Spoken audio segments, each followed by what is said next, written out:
Ok. Então, estamos aqui no nossa primeira edição do Café com Mentor, certo? É, Certíssimo. esquecemos do café, hein?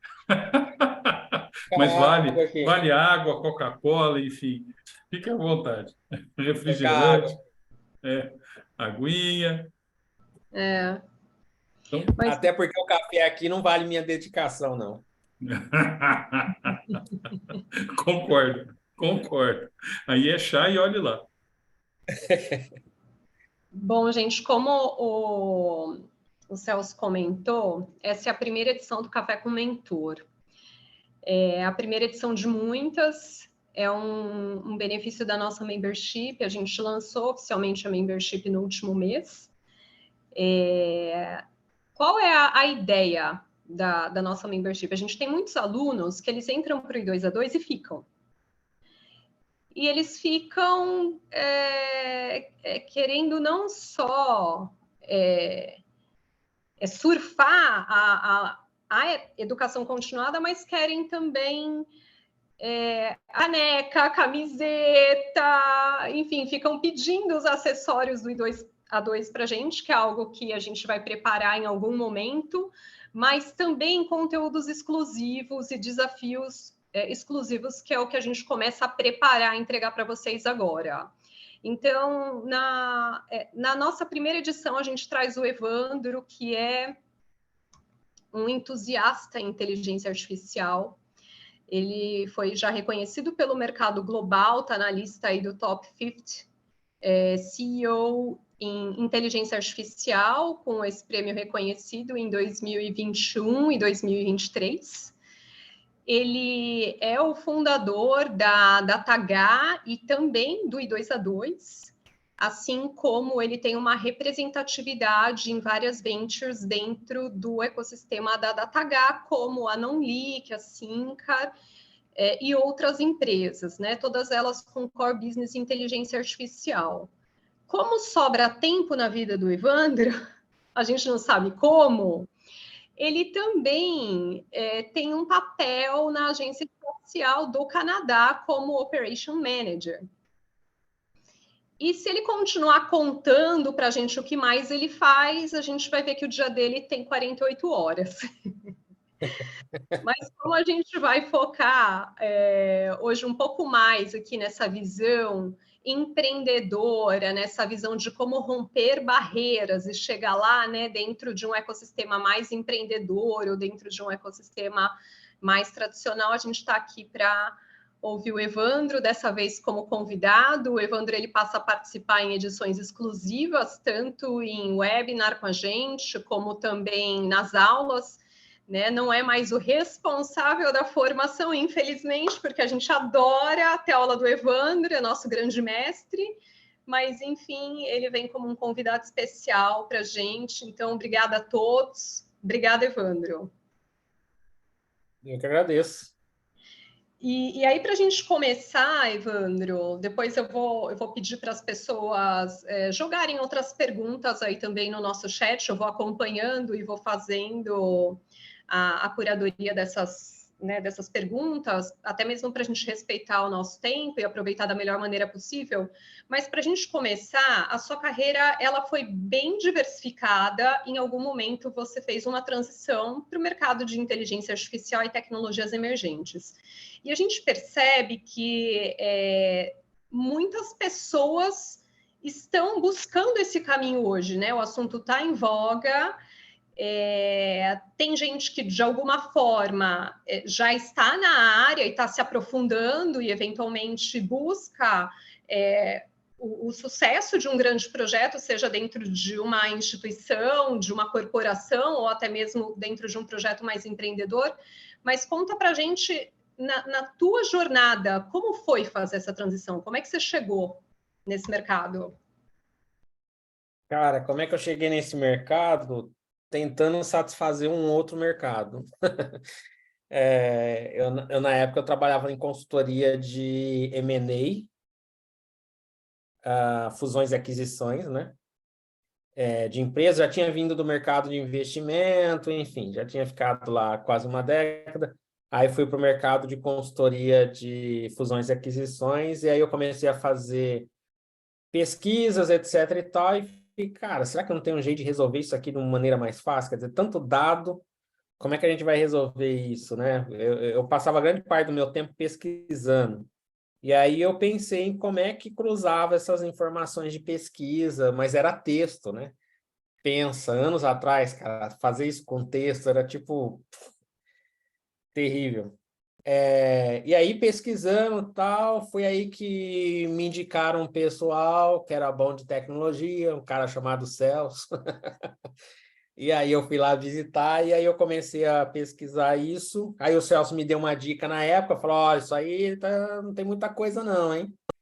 Fui atrás, e no fim acabei conhecendo gente que me mostrou que realmente não tinha mesmo. Eu falei, cara, isso é se pode fazer o que o povo está falando, isso aí vai ser uma revolução, isso aí vai ser um negócio bombástico, não é possível, eu preciso entrar nisso. E foi aí que eu comecei a ler, e aí a gente começou, eu e o Celso, viramos sócios, o Ronan, o Torriere, aí virou o que seria depois da TH, mas foi, primeiramente, estudando muito e lendo muito, porque para quem quer fazer essa pivotagem, esse é um mercado que demanda conhecimento técnico eu não diria técnico do sentido de quem vai pôr a mão na massa, ele demanda embasamento, entendeu? Então, se você for atrás de estudar os embasamentos, aí você consegue fazer esse trampolim de pensar em arquiteturas, etc e tal, né? Então, acho que foi esse o processo. E como é que foi, a partir daí, né? Se sai de uma carreira mais corporativa, de repente você vai empreender e surgem vários negócios. Como é que foi essa história? Aí que tá, né? Na verdade, foi assim. Eu lidava com gestão de risco. Esse sempre foi o meu foco no mercado financeiro. Fazer hedge de carteira.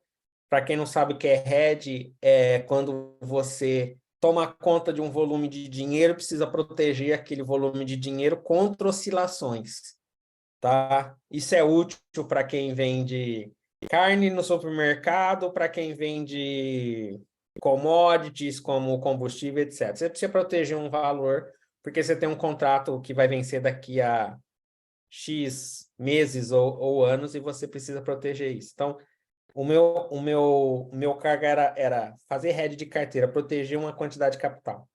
Quando você lida com isso, tua mente fica meio que gestão de risco. Como é que eu faço a gestão de risco? Quando a gente começou a lidar com inteligência artificial, e aí vinha o ponto, ninguém sabia para que lado ia. Tá igual hoje. Ninguém sabia para que lado ia. E aí, quando você não sabe para que lado vai, você só tem uma alternativa. Na verdade, você tem duas. Ou você é muito rápido, a ponto de trocar a roda do carro enquanto ele anda, ou você tem muita opção. E aí, para nós surgiu os dois. A gente tinha que ser rápido, ou seja, todos os times nossos teriam que ser muito pequenos, e a gente teria que fazer muitas tentativas. Porque inovação, ela tem a ver com volume. Você inovar numa única ideia, você tem que ser muito, muito, muito, muito sortudo. Se você inovar em 200 ideias, alguma há de acontecer alguma coisa. Se a gente pegar o Thomas Edison, a gente conhece ele por causa da lâmpada. Tem mais de 1000 patentes. Obviamente que alguma deveria surtir um efeito como o da lâmpada, entendeu? Só que o cara tem mais de 1000. Se você pegar Polaroid, eu acho que o fundador da Polaroid tem tipo 1.500 patentes, é uma coisa absurda. E outras empresas. Então, o volume ele é fundamental. Aí, como gestão de risco, a gente começou a empreender em criar empresas.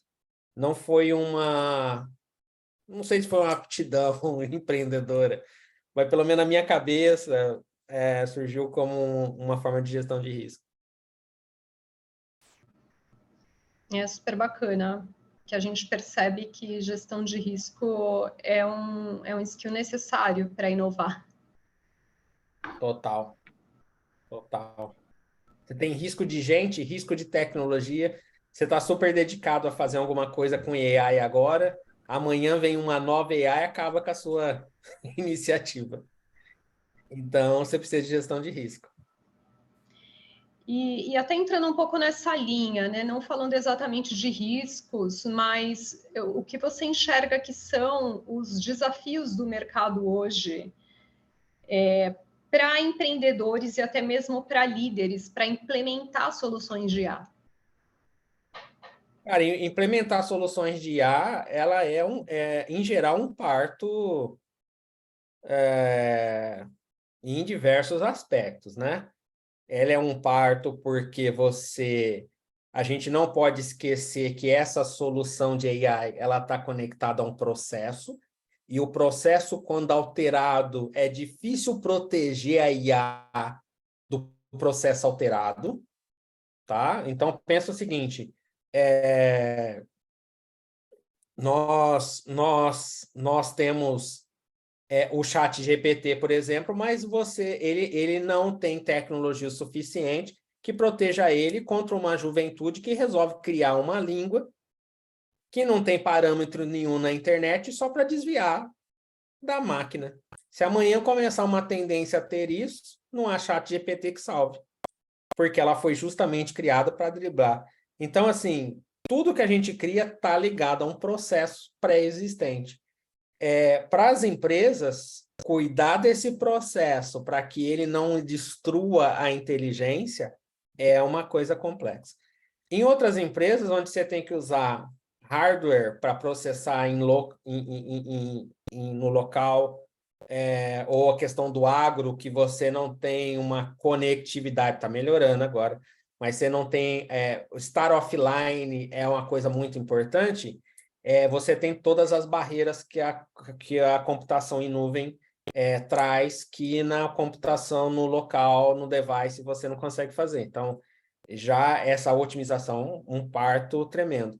A outra coisa é a própria estabilidade do modelo. Estava bom até semana passada. Aí hoje não tá mais legal.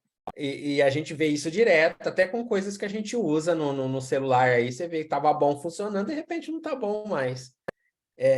Existe essa instabilidade que a gente precisa saber controlar, principalmente em modelos ainda não estabelecidos, que ainda não chegaram à maturidade. Enfim, são várias condições em que quem empreende e as empresas precisam ter em mente que pode acontecer. Processo, processamento e estabilidade e degeneração do modelo, que são coisas que acontecem. Teve uma pergunta aqui do Marcos. Qual é o caminho para se transformar em um profissional de IA? Né, ele está fazendo PUC, está fazendo I2A2 ABD, ele acabou de terminar, então está na fase de projeto e ele ainda se sente muito longe. Você é uma pessoa normal, se você se sente longe. Obrigado, já valeu. Todos nós nos sentimos bem longe de tudo. Mas acontece que essa pergunta é o seguinte, qual profissional de IA? Porque como IA ela é um mercado novo, a gente tem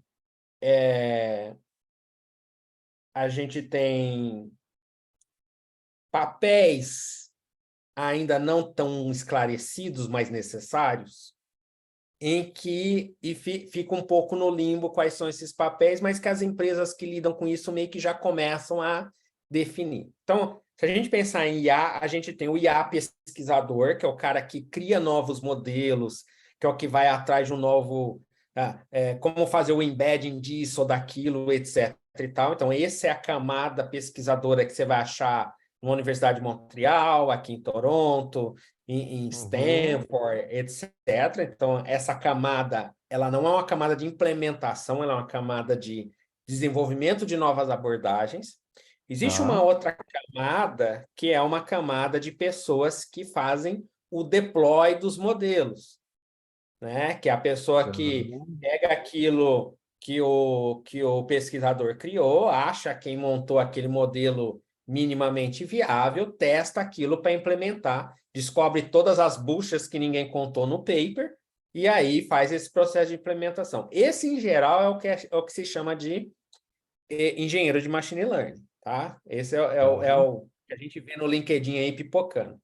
Junto Tá. disso, esse engenheiro de machine learning não vai conseguir fazer muita coisa sem o cara que deu tratos à bola, que é o cientista de dados, que, em geral, também é o cara que roda uns algoritmos para testar. Não é tanto o cara do deploy, mas ele é o cara que preparou para a coisa dar certo, tá? Esse Tá. é o cara que é um cientista de dados. Então, eu acho que esse é o melhor termo, assim, de... Não é o engenheiro de dados, tá? Engenheiro de dados é o cara que faz o dado fluir para a solução. Tá. É o cara do Data Lake, o cara que fez... Se você precisa usar streaming real time, é o cara que vai fazer aquilo não enroscar. Esse é o engenheiro de dados. O Data Science é Perfeito. aquele cara que pegou o dado e falou assim, ó, isso aqui é porcaria, isso aqui serve, tá? Para ser usado. Certo. Existe o cara que ele é o cara da arquitetura, ou seja, da estratégia de AI. É o cara que fala assim, bom, para a empresa quer usar isso aqui, ó, isso aqui não vai dar, não. Isso aqui não vai dar, não, porque é o seguinte, ó, você vai usar esse modelo aqui, isso aqui vai gastar 1 milhão de processamento. Você não tem esse dinheiro. Ah, isso aqui também não dá, porque 8 meses a gente não faz o deploy disso aqui, mas nem matando. Isso aqui sim. Esse aqui a gente vai começar aqui. Ou seja, é o estrategista de AI. Esse cargo, cara, ele nem existe se você entrar na internet, assim. Talvez algumas empresas, a Mari aí que trabalha com recrutamento, acho que talvez tenha mais propriedade, mas tem cargos que ninguém nem sabe o nome. Assim, só que é necessário. A hora que você começa um projeto sem um cara que ele é o arquiteto para dizer que se aquilo é viável, se deve fazer ou não, aí se você começa sem isso, você está no sal. Ou vai gastar um rio de dinheiro desnecessário, ou vai descobrir que foi só perda de tempo. Então, essa é a arquitetura. Existem outros caras que são o quê? Intérpretes. Ele está entre a pesquisa e a empresa. Entendeu? Então, ele está entre a pesquisa e entre a empresa. Esse é o cara, é o que a gente geralmente usa aí, o Celso, para fazer esse papel. Por quê? Tem que ser alguém com uma carga de conhecimento do business, não de todos os business, do business que ele está tratando, uma experiência de mercado. Em geral, uns fios de cabelo branco ajudam bastante. Esse cara tem a carga do mercado e ele tem um embasamento de AI. Não necessariamente ele vai criar o modelo, ele vai fazer deploy. Mas ele é o cara que traduz o que a empresa quis dizer pro time de machine learning ou de pesquisa.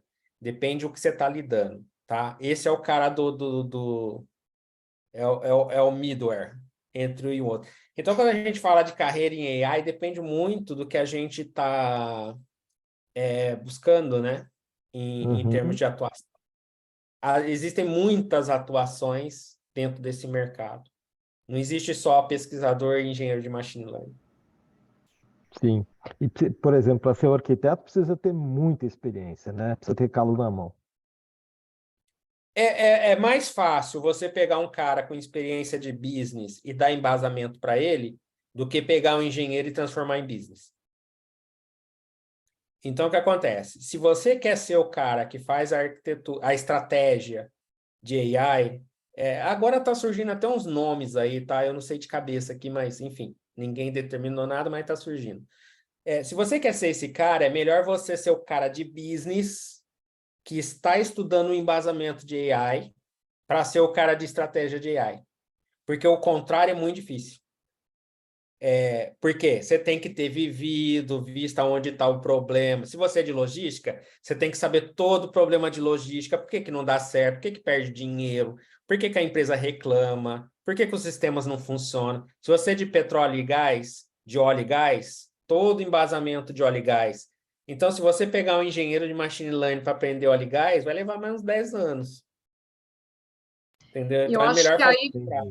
aí você até responde uma pergunta aqui da lista, né? Porque é tão difícil ter consistência na implementação de projetos de AI. Né? Possivelmente muita coisa morre aí, né? Não sei, estou errada? Muita coisa morre nessa falta da estratégia de como implementar, porque, como eu falei anteriormente, primeiro você tem que pensar em processo. Se eu estou fazendo uma implementação, eu vou pegar aqui o caso até de saúde para ficar mais fácil. Se eu estou fazendo a implementação de uma solução de saúde, nada adianta se ela, dentro do processo da rotina médica, não fizer sentido. Se o médico tiver que trocar o processo atual dele para desviar, para olhar para uma AI, acabou.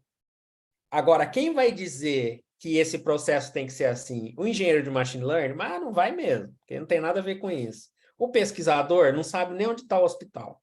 Quem vai dizer é o cara que faz a estratégia daquela empresa de saúde, ou a pessoa contratada para montar essa estratégia. Então, esse cara é o responsável para dizer, cara, isso vai funcionar se tiver assim, assim, assim, assim, assado. Ou seja, um embasamento de AI, mais um embasamento do business. Ele conhece o business. E só complementando, Mari, o que aconteceu no passado? Por que é tão difícil? Porque a maioria das empresas criaram centros de inovação separados do business. E aí, quando você testa na inovação, a impressão que dá é que vai dar certo. Quando você leva para o business, dá tudo errado, porque a inovação separada do business, ela carece de gente que conhece o processo. Então, quando você tem inovação separada, que não conhece o processo da empresa, no time de inovação vai dar certo, vai ficar linda, é a POC. Essa POC, na verdade, é uma baita de uma ilusão que você está criando, entendeu? Porque quando colocar no processo da empresa vai dar errado. Então, isso é que esse entendimento e diálogo agora melhorou bem, melhorou bastante. Esse diálogo precisa ter alguém que faz esse meio de campo. Muito bom. E acho que tem um papel importante, um desenvolvimento importante para as diferentes lideranças que impactam na agenda de transformação e inovação da empresa, né? É. O Marcos tem uma pergunta aqui. Você acredita que as tecnologias de IA, como a geração de texto por meio de prompts e redes generativas, estão proporcionando uma das primeiras vezes em que a experiência negócio se torna um diferencial para profissionais mais experientes, causando uma inflexão significativa no mercado de tecnologia? Com certeza, absurdamente. Por quê? Porque até então a gente tinha a dificuldade de transformar a técnica em algo palpável. Então, a hora que eu fosse trazer o poder do processamento de linguagem natural, esbarrava onde? Em deixar aquilo palpável para o tomador de decisão ou para o criador de solução. Hoje, você consegue entender a capacidade de uma AI graças ao ChatGPT, graças ao Midjourney, graças a uma série de coisas.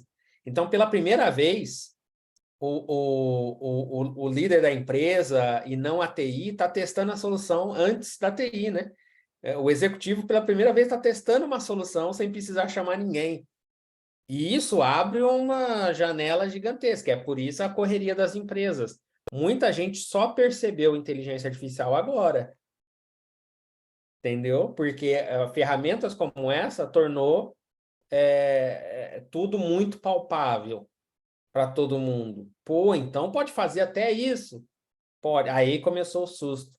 E aí vão assustar mais. Então, por isso essa correria que a gente tem hoje.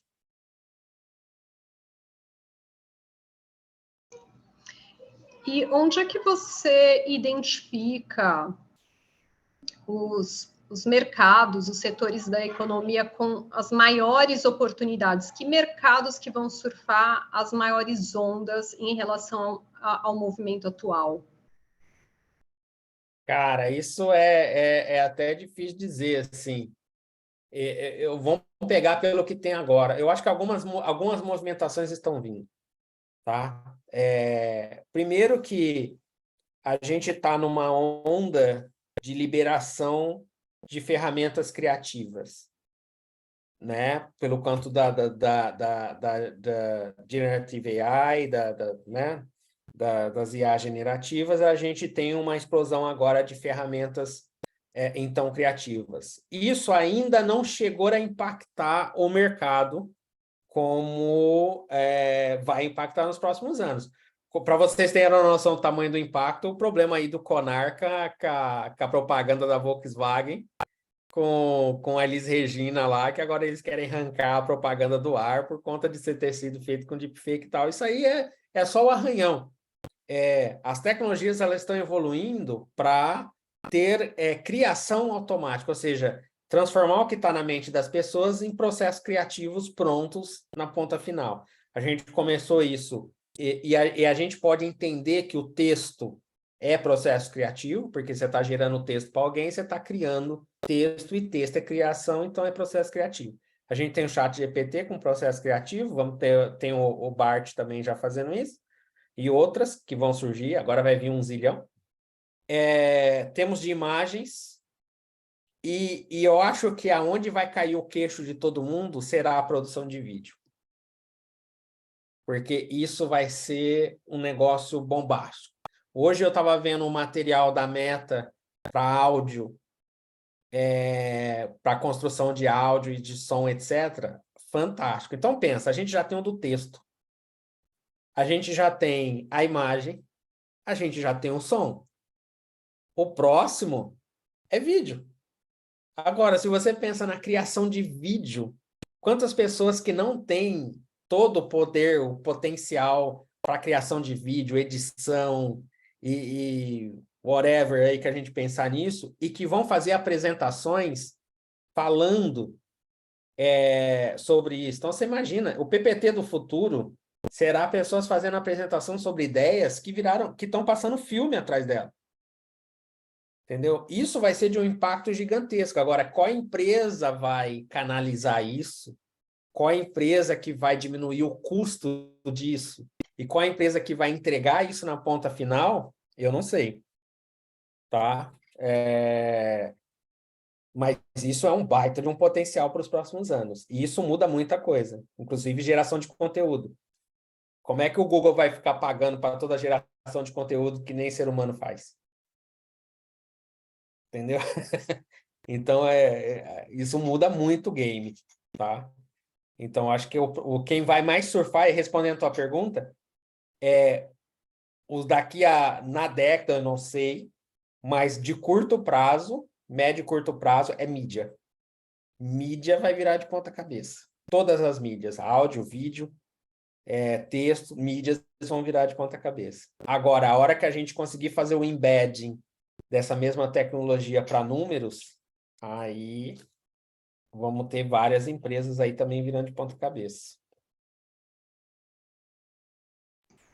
E o que você percebe que são os erros mais comuns que as organizações vêm cometendo que atrapalha a jornada, né? Que atrapalha chegar lá com mais facilidade? Os erros mais comuns, cara, são muitos, né? Acho que os erros mais comuns que atrapalham. Eu acho que existe um erro comum isso muda muito de país para país, de cultura para cultura. Existe um erro, e eu vou pegar mais o caso brasileiro, até porque, enfim, faz mais sentido aqui. No Brasil, a gente tem um problema da visão de curto prazo. E falta de planejamento. Então, como é que acontece? A empresa quer o resultado, ela quer o que ninguém fez nunca na vida nos próximos 6 meses, e ela decidiu isso ontem.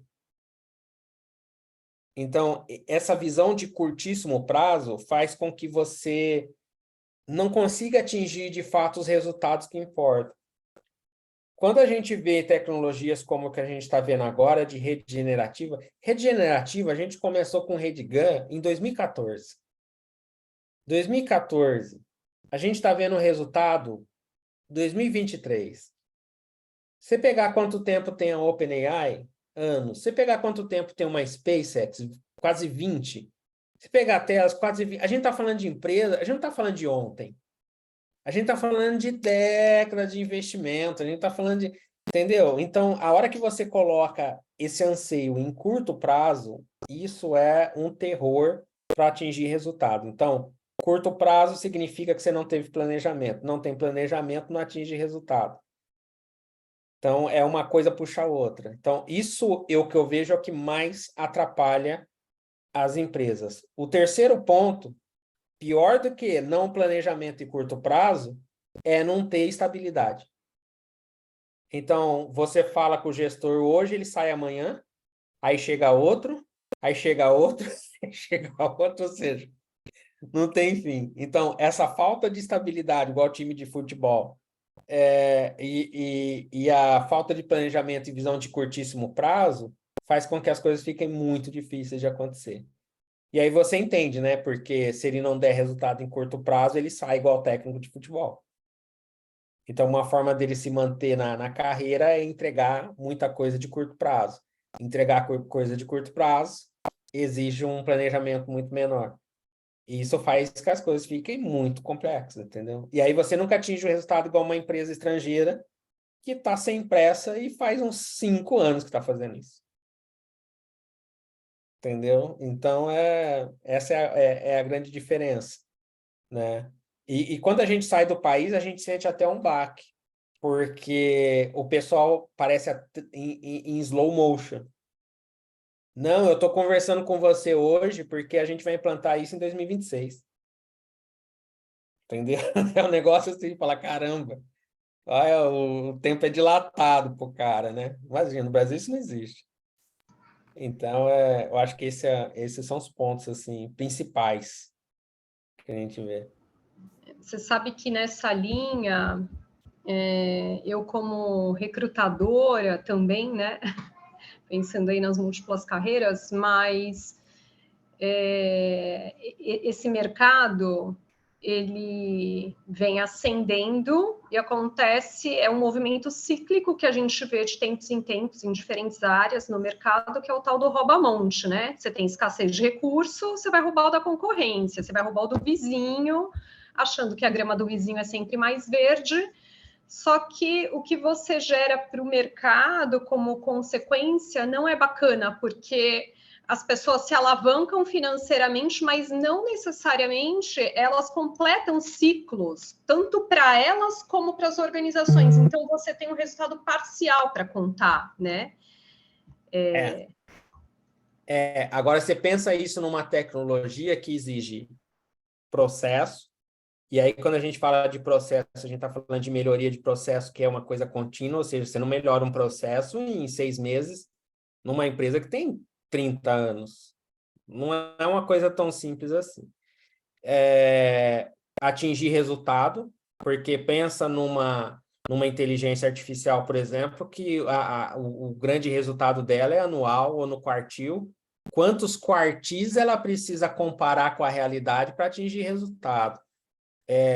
Pensa na implementação disso, por exemplo, em agrícola, que o teu teste é feito na safra, e aí passou a safra, não atingiu o teste, você tem que esperar o outro ano e outra safra, não tem o que fazer. Então, não tem como eu inventar planta e clima, tá bom, eu posso até criar um simulador, mas enfim, não dá.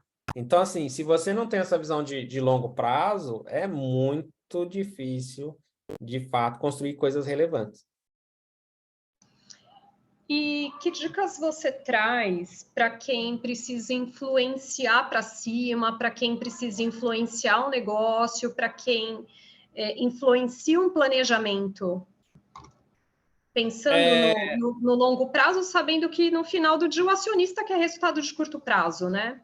Cara, assim, primeiro, uma coisa vai parecer até contraditório. Não nade contra a maré. O que você precisa decidir, o importante é que a sua entrega de curto prazo não seja desvinculada de um planejamento de longo prazo. O que significa? Significa que se a empresa quer montar um navio, eu preciso ver que parte do navio faz muito sentido para as férias desse ano. Só que isso não pode ser algo que eu tenha que jogar fora para ter o navio no futuro.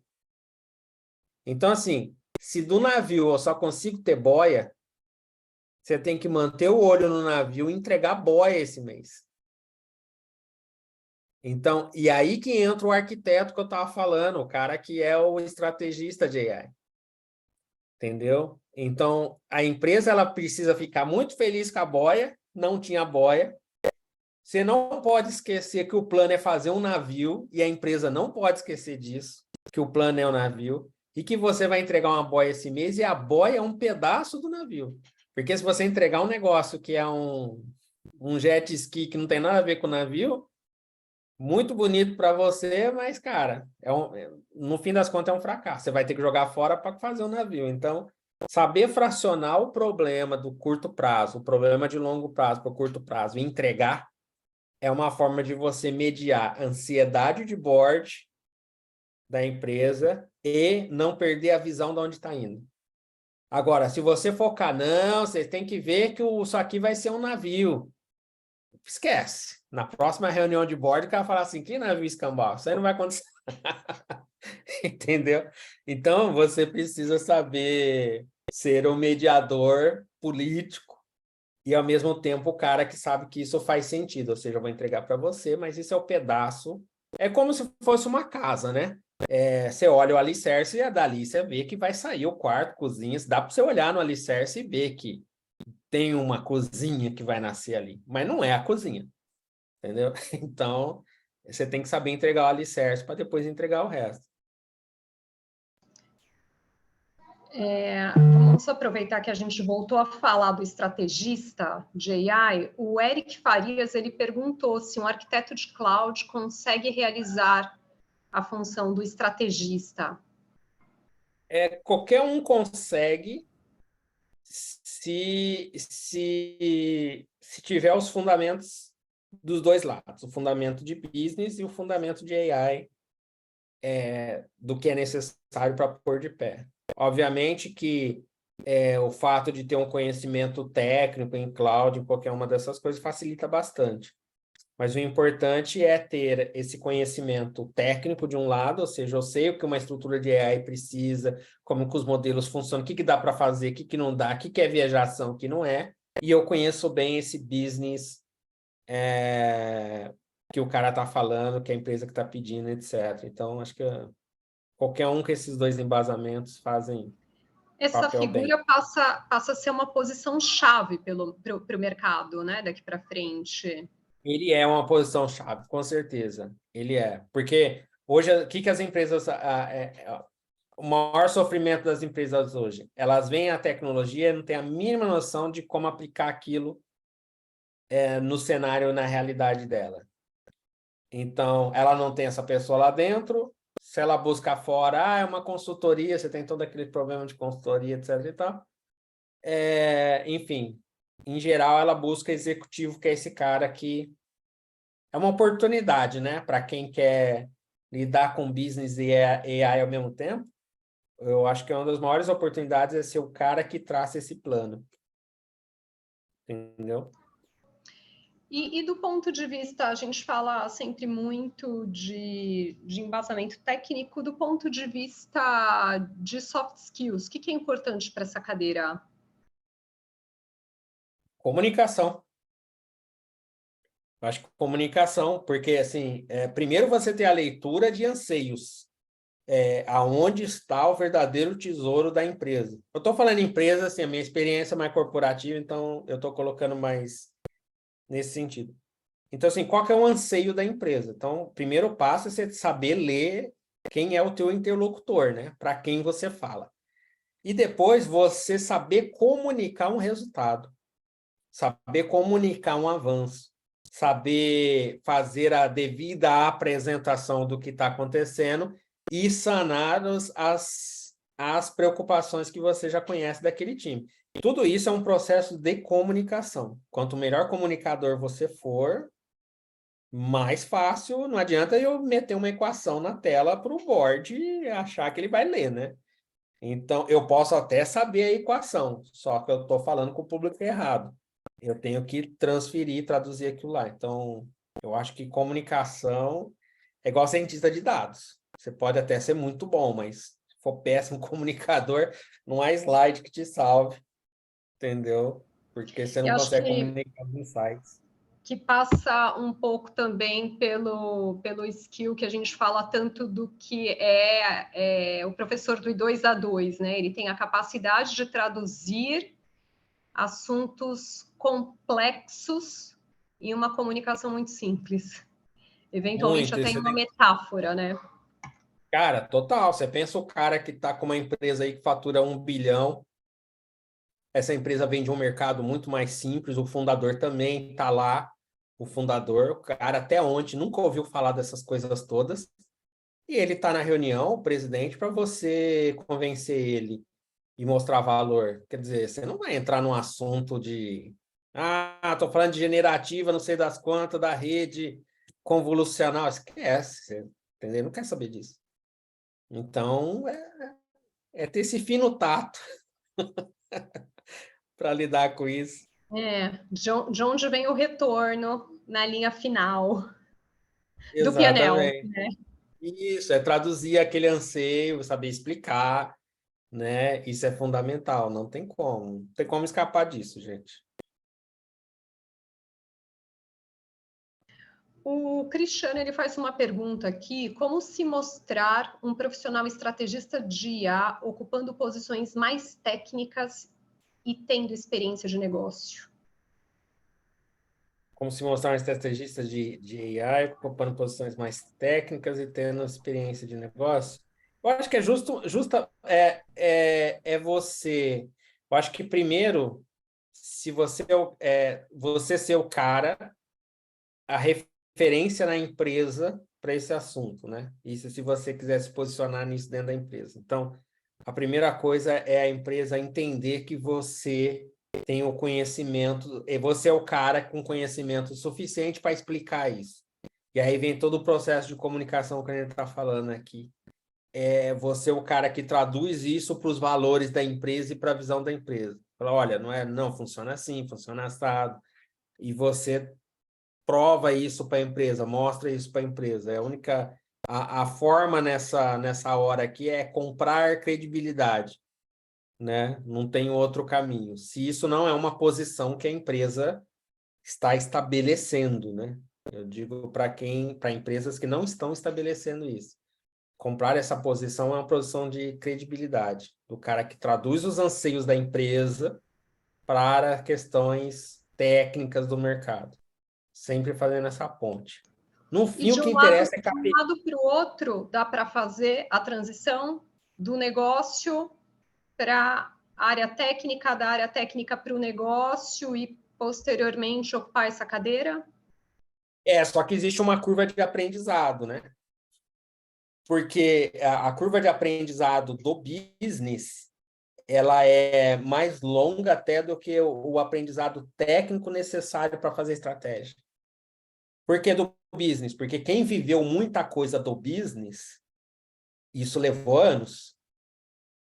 Entendeu? Você foi mandado embora, você viu gente sendo mandada, você saiu, você entrou no outro, você trocou de empresa, você viu empresa dando certo, você viu empresa dando errado, você viu gestor bom, você viu gestor ruim, você sabe que os acionistas, bom, acionista que é chato, acionista, isso leva anos. Então, quando você tem essa carga, é mais fácil pegar essa carga e transformar num hard e somar um hard skill do que pegar o hard skill e transformar no soft skill, eu acho. Entendeu?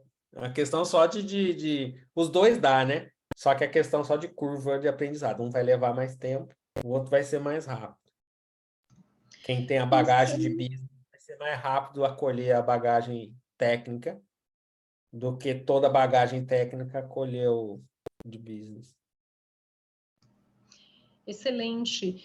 E pensando para quem está contratando no momento, para quem ocupa uma posição de liderança ou dentro de uma organização, ou para quem está escalando um negócio, pensando no core de IA, quais são as habilidades-chave que um líder hoje precisa olhar para montar uma equipe de alta performance para aproveitar todo esse potencial de mercado?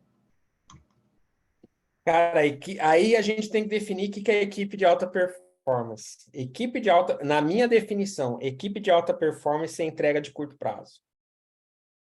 A gente está no mercado, pensa assim, ó, se você estiver no mercado de AI ou no mercado de alta tecnologia, você tem que entender que você está no mercado volátil. Você tem que entender que você precisa provar rápido a tua ideia, né? Você precisa entender que o seu time tem que ser muito flexível e saber arrancar da frente aquilo que não interessa. Porque, em geral, os times começam a ter o ruído de comunicação e se dedicar a coisas que não fazem o mínimo sentido. Então, treinar o seu time para arrancar esse ruído da frente e só entregar o essencial para agora, isso, para mim, é um time de alta performance. Ou seja, é um time que eu estou fazendo uma experiência agora, por exemplo, que é a entrega de uma solução em menos de 25 horas. Então, assim, como é que eu levo o time a aprovar um conceito, entregar um produto, uma solução em menos de 25 horas? Você tem que fazer todo um processo de gestão daquilo para que você tire todo o ruído e faça com que o time, mesmo à distância, trabalhe para entregar um projeto em 25 horas. Entendeu? Para isso, ele tem que arrancar grande parte do ego dele da frente. Você tem que ser um time focado muito no resultado. Você tem que ser um time que não quer saber, quer resultado, não quer construção. Você tem um time que, se tem a tela pronta, eu não vou fazer outra. Se alguém sabe, eu não vou tentar, eu vou perguntar. Você tem uma série de coisas que você precisa demolir, porque senão você não atinge alta performance. Então, para quem quer entrar nesse mercado, esse mercado é um mercado de extrema volatilidade. Ou seja, ser rápido é fundamental, ser barato é fundamental. Barato no sentido de quanto mais tempo você gasta, pior fica, mais rombo, né? Mais dinheiro. Então, ser rápido, ser barato e testar o conceito logo para saber se tem pagante. Então, isso é fundamental hoje em dia, né? Nos próximos anos, as soluções elas vão ser feitas cada vez mais rápido e elas vão ser cada vez mais fáceis de serem feitas nos próximos anos, por N motivos. A quantidade de ferramentas está surgindo, as redes generativas, coisas para core, a diminuição do código como um todo. Então, a gente vai ter mais. Quem ganha o jogo? Quem escala o produto rápido. Quem adquire cliente rápido. Não quem traz a solução. Então, você ter um time que põe na tela para que você inicie venda rápida, esse time é competitivo.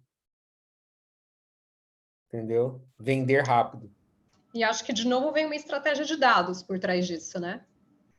De novo vem um estrategista para cortar o que não interessa da frente.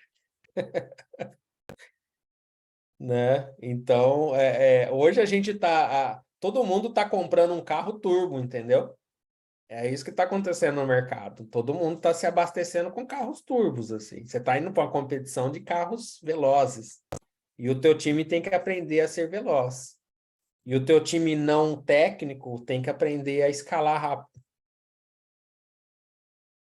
Entendeu? Acho que é o principal hoje. E se você tiver que chutar o balde aqui, o quantos times estão prontos hoje? Como é que você enxerga o mercado atual? Eu acho que os times estão menos prontos e por uma série de culpados, porque assim, uma série de culpados não. Cara, a gente está num tempo difícil. E aí eu vou aliviar para todo mundo. A gente está num tempo difícil. Por quê? Quem que a gente contrata? Hoje mesmo aqui, eu estava discutindo isso numa universidade aqui no Canadá hoje. Quem que a gente contrata? A gente contrata gente que sabe das coisas. A gente não contrata gente criativa. E se eu for contratar gente criativa, aonde que eu acho o índice de criatividade dessa criatura? Baseado em quê? Eu não tenho. Mas veja, se cada vez mais as empresas as equipes vão poder construir soluções rápidas por conta das ferramentas de mercado, a criatividade virou ouro. Entendeu? Só que eu não contrato criação. Eu contrato conhecimento. Sacou? Então, assim, eu pus para dentro do meu time gente de conhecimento, não gente de criação. Só que se nota cada vez mais que a criação é o time que ganha o jogo, porque ele cria rápido, ele cria como conectar aquilo. E o que a gente está vendo é que cada vez o mercado joga mais conexões para serem feitas. Então chega um ponto que a gente não desenvolve mais o site, a gente pega caixinhas e conecta. A gente não desenvolve mais o app, a gente pega caixinhas e conecta. Se eu não tiver gente criativa a ponto de, não, essa caixinha não, conecta essa com essa, que aí resolve isso. Só que eu não contrato gente assim. Culpa de quem? De ninguém, porque foi tão rápido isso que a gente nem se preparou para contratar dessa maneira. Entendeu? Mudou tão rápido que está mudando. Eu acho que no futuro, equipes de criação, equipes criativas, elas vão valer muito mais até do que equipes de conhecimento técnico. Até porque o conhecimento técnico vai estar embalado. Sacou? Hoje eu não preciso desenvolver o chat GPT, mas eu compro a API. O conhecimento técnico está embalado lá dentro. Então, a gente vai cada vez mais vai ter conhecimento embalado, né? Então, como é que a gente vai fazer? A gente contratou gente para fabricar Lego, não para montar os Legos. Esse é um grande problema. Eu vou voltar aqui numa questão do Marcos, ele gostou da discussão do vídeo, ele queria que você falasse mais sobre a transformação quando conseguirem fazer o que estão fazendo com a mídia para números. Ah, essa é uma boa pergunta. O que acontece? Cara, hoje grande parte do que a gente tem hoje são soluções que elas vieram resolver um problema muito comum em dados não estruturados. Tá? Então, dados não estruturados, texto, vídeo, som, coisas que, né, a gente não tem tabulação, não tem uma ordem ali, uma classificação. Então, tudo isso veio para dados não estruturados. Porém, elas trazem uma tecnologia que... e também, elas vieram para dados não estruturados porque elas vieram com todo um embedding, ou seja, tem todo um invólucro de como tratar a não estrutura do dado. Só que fazendo isso, elas trouxeram uma capacidade de atenção ao dado para que elas não esquecessem o sentido lógico. É por isso que a imagem não sai de ponta cabeça, é por isso que o texto do chat GPT parece tão, sim, quase que humano, porque elas conseguem hoje em dia guardar o sentido do que estão fazendo. Isso é mágico, isso é mágico.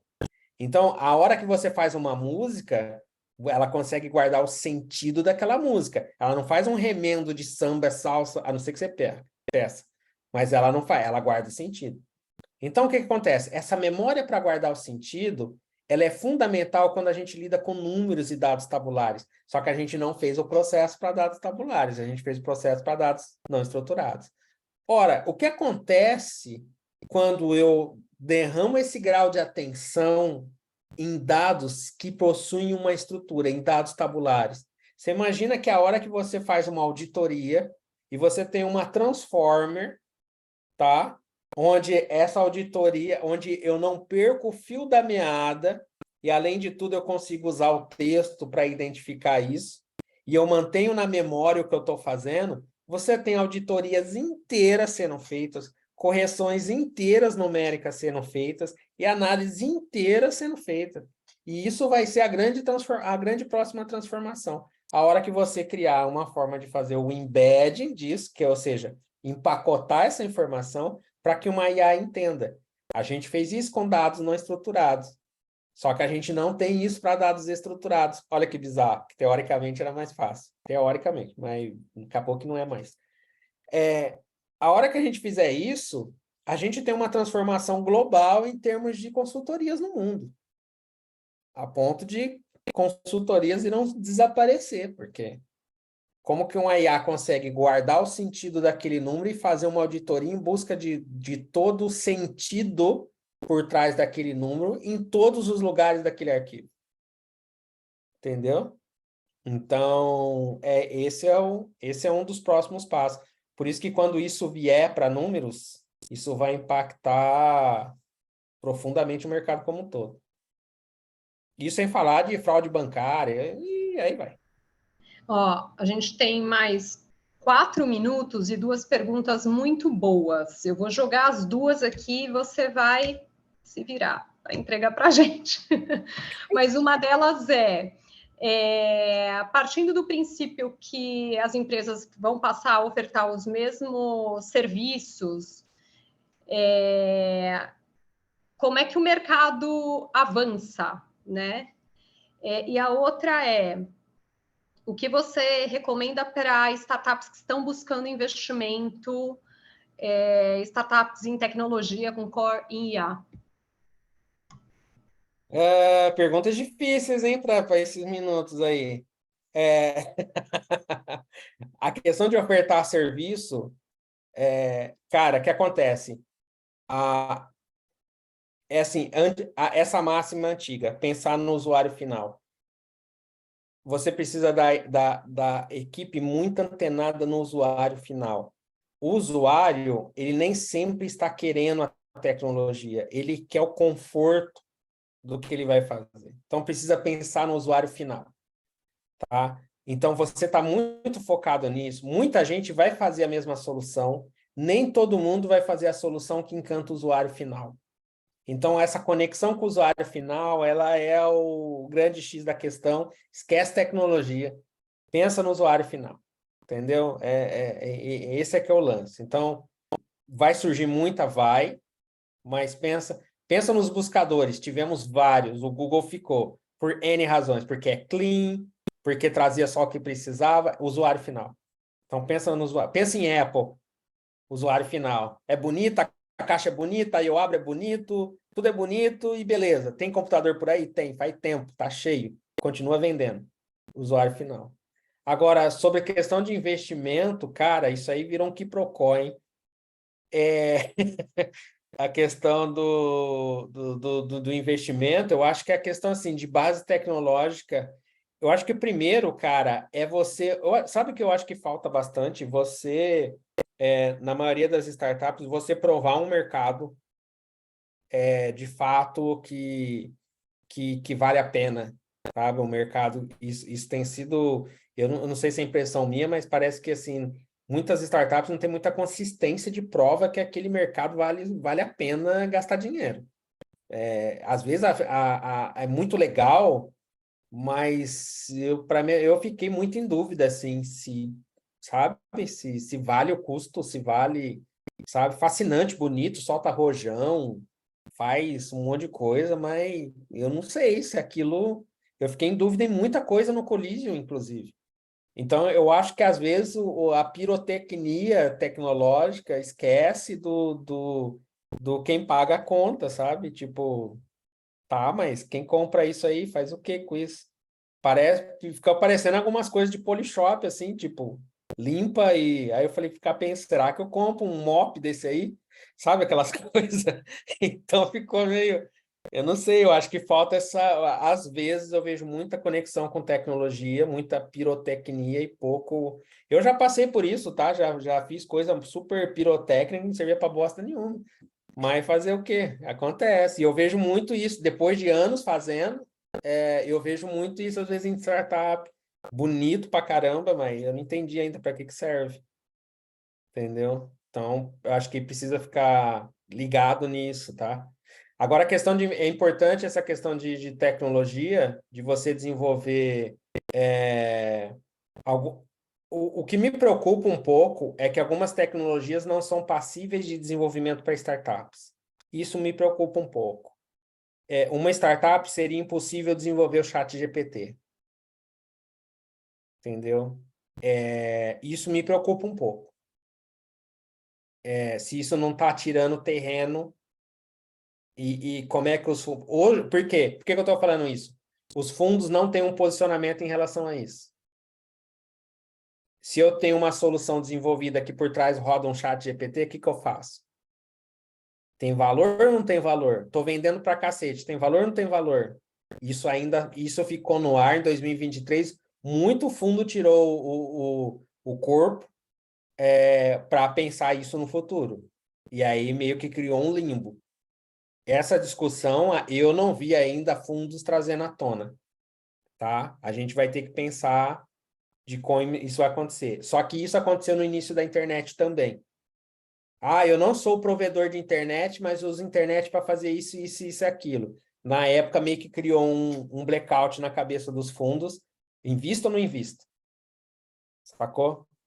Invisto na Amazon porque ela está vendendo muito na internet, mas ela não é a internet. E aí, será que eu invisto? E aí, em IA, eu estou vendo que está acontecendo uma coisa muito parecida com isso. O cara está usando a API, mas está vendendo pra caramba, porque o lance dele é legal pra caramba, e aí, mas a API não é dele, e aí, o que eu faço? Os fundos deram uma bugada. Vamos ter que esperar um tempinho aí para ter mais resposta. Obrigada. Acho que a gente fechou com chave de ouro, pensando que a gente navegou em temas bem diversificados, né? Muito bom. Legal. Obrigada. Eu acho que, perguntas cabeludas aí. A criatividade do grupo foi boa. Perguntas cabeludas, difícil. Obrigada pela estreia no nosso Café com o Mentor. A cada mês a gente vai ter uma nova agenda, então fiquem conectados e aguardo vocês aí na nossa próxima participação, seja ela na aula, webinar, Café com o Mentor, desafios, enfim. Vamos juntos aí nessa jornada. Obrigada, pessoal. Boa noite. Obrigada, Evandro, novamente.